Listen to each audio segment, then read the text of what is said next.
Hey, this is Roy from Lullwater, and you're watching Don't Forget to Rock. Hey guys, this is Jen from Don't Forget to Rock, and I'm here with Roy from Lullwater.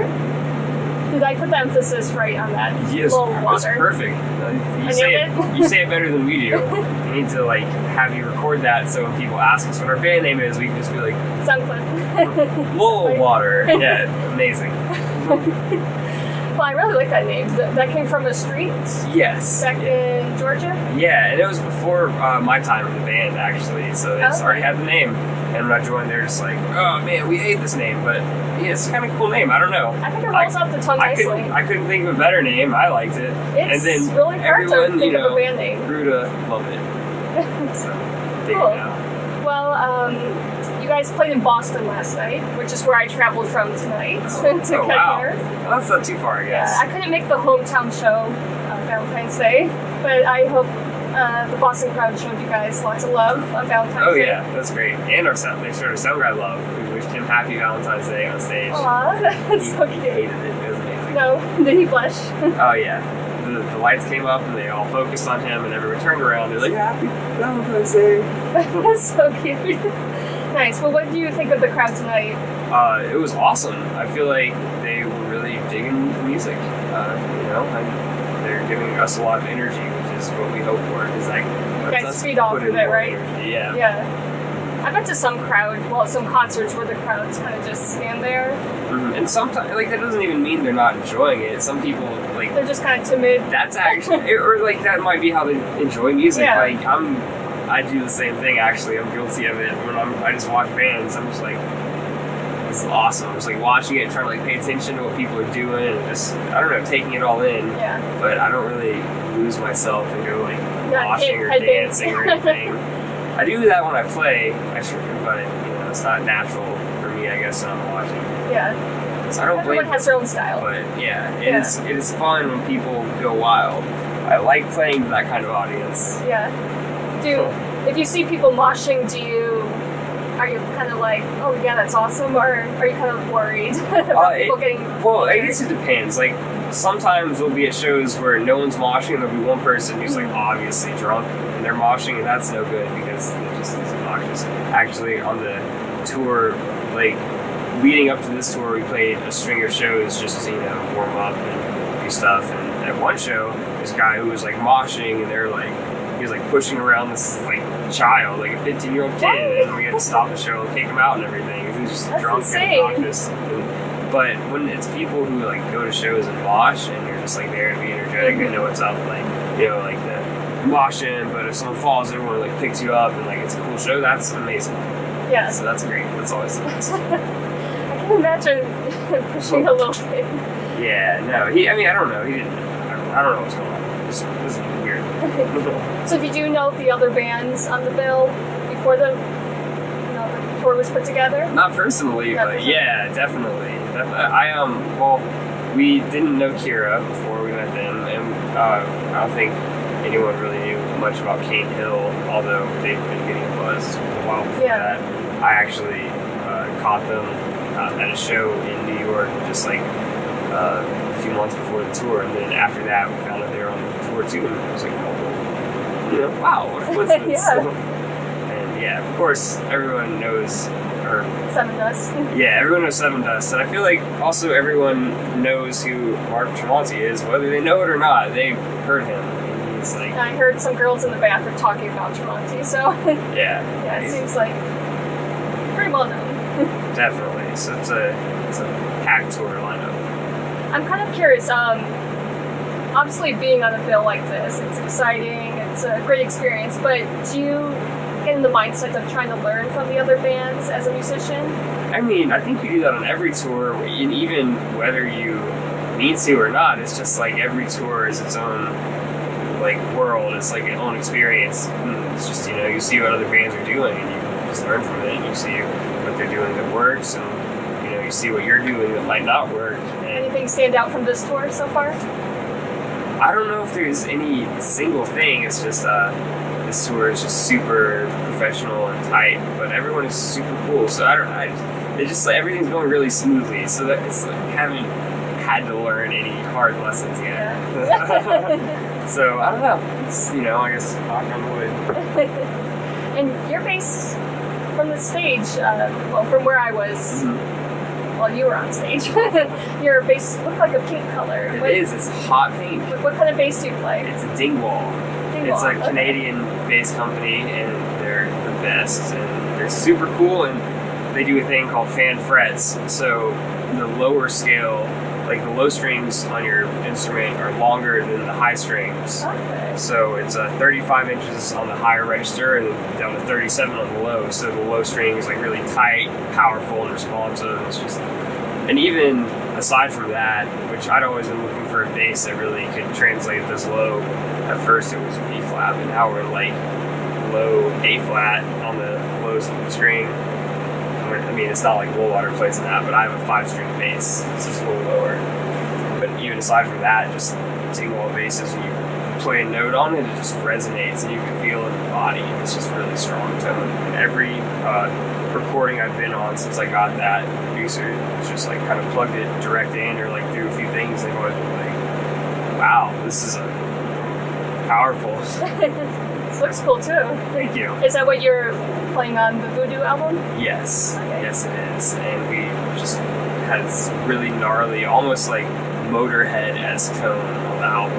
I don't know if you heard the... I was going to say I had a preview, if you will, of the album. It's a sneak peek. Yeah, it's solid. It seems like, well, I can tell you guys didn't just rush this album.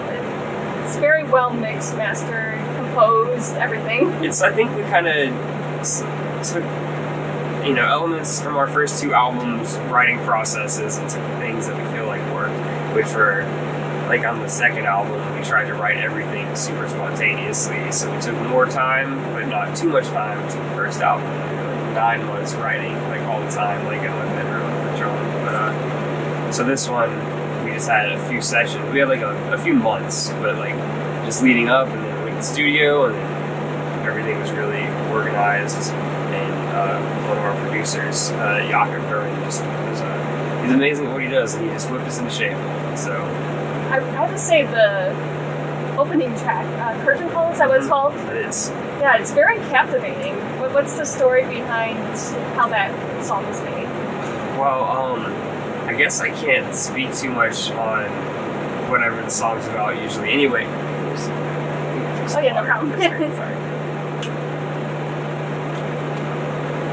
Because John usually doesn't say exactly what he writes about, but I think he mentioned Freddie Mercury was like that too. yeah, and it's cool because I have all the personal meanings for the songs to myself that we all write, and it's probably not exactly what John is thinking, but it's like sort of there at least. But it's very relatable to a wide range of people and scenarios, and if you don't give it away. Yeah. But that song is just kind of like about destruction, or it's I think I can say that John has told me it's about nuclear holocaust. Okay. So the end of the world. I like the sound of it. And it's very cool. kind of It's eerie. just like I think we all like starting with the end versus I don't know. It's just like very, and then it set the stage for the rest of the album.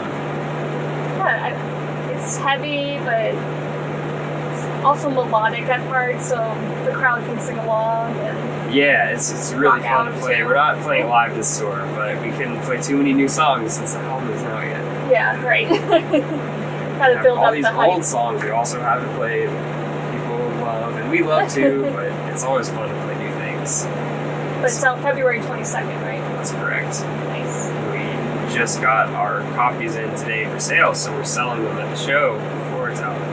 I hope a lot of people line them up. Me too. I hope a lot of people hear the album, whether they buy a CD or whether when it's out, if they stream it on wherever. So I want people to hear it. Just give us a chance. We'll do our best to put the word out as much as we can. And I always love hearing what people listen to growing up. Is there a band or musician that really made you say, okay, I want to be a musician, I want to be a bass player? There wasn't really one that made me do that. I just kind of happened to be playing bass through just a series of circumstances. Was there a band that you listen to a lot growing up? There's a few of them, I guess, a few really influential ones. Probably the first influential one was System of a Down. Oh yeah. Which was just yeah, the Toxicity album was Yeah. great, and but it's because I didn't really get exposed to a lot of music when I was young by my parents. They just didn't listen to a lot of stuff, so I only listened to what was on the radio, which is, you know, in Georgia it's just hip hop because I didn't like country. Really? Yeah, so I would. Yeah, I was gonna assume country. Yeah, nope, sorry. But hip hop is big. Yeah, so that was a lot of fun, but I guess in 7th grade, I was like, you know what?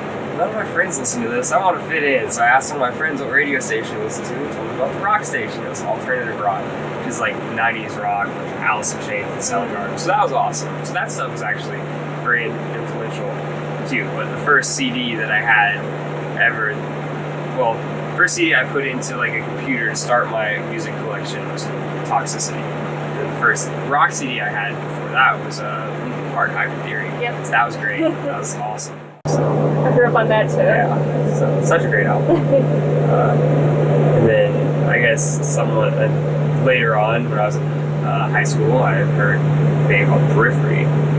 So that's also like they're one of my favorite bands now. I've heard of them. Are they more prog rock? Or? They're more describe themselves as progressive rock. Yeah, I think I have some friends who are really into them. Yeah, they're crazy, and they're gonna come out with a new album soon, and I'm really stoked for it. Awesome. So, I'll have to put that on my to-listen list. Yes, you should. Are there any upcoming bands or bands that people might not know about that you would suggest people should check out? Man, I should have a lot of these. Other than Lullwater. I guess we should say Kirra, because they're Kirra. awesome. Yeah. They're touring with us. They're super cool dudes, and they rock.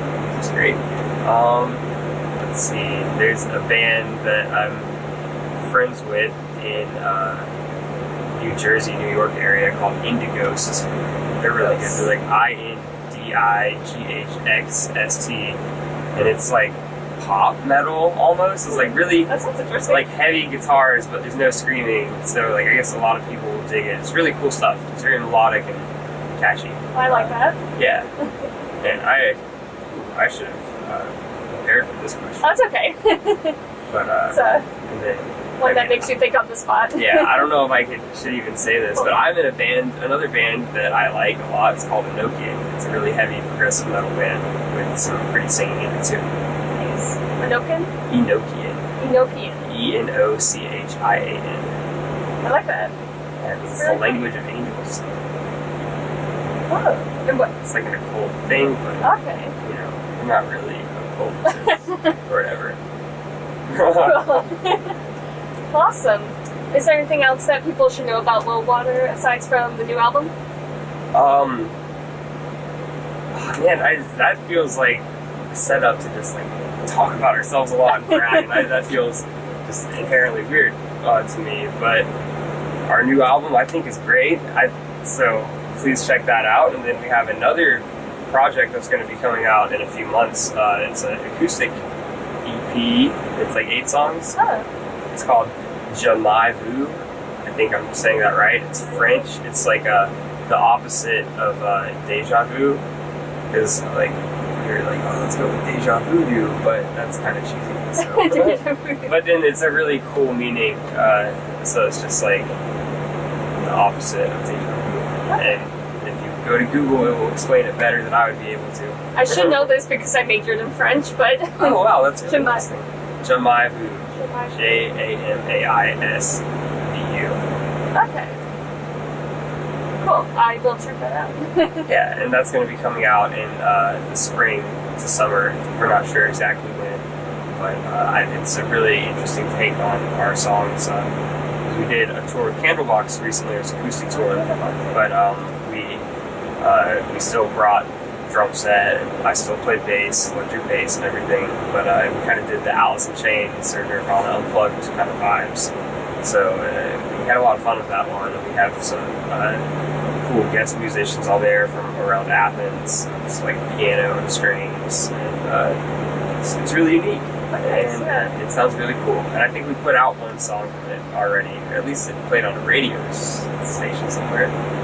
That's cool. I don't know if it's available to hear just around. It should be though. It should be, yeah. I should check into. I'll look into when that. MTV was like that, they had the unplugged. Yeah, but so it's gonna be Check it a song out. album. It'll be out later. Awesome. So exciting. And other than that, we're just gonna, try to book some tours, and hopefully we'll see you guys on the Yeah. road. Hopefully you'll come back to Boston. Oh yeah, definitely. Come back, it's a little warmer, hopefully. Yeah. Come in the summer. It's really cool. That would be great. I've never been here So you when can it hasn't been snowing. You can have seafood, I like lobster. seafood. That's good. All right. I'm not originally from Boston, so I'm just pretending when I do the accent. That's okay. I don't know. I can't even do accents. I wish we had John here. He's a great accentuator. That's probably not the right word. He does accents very well. Nice. Well, thank you so much. Yeah, thank you. Thanks for taking the time to talk to me.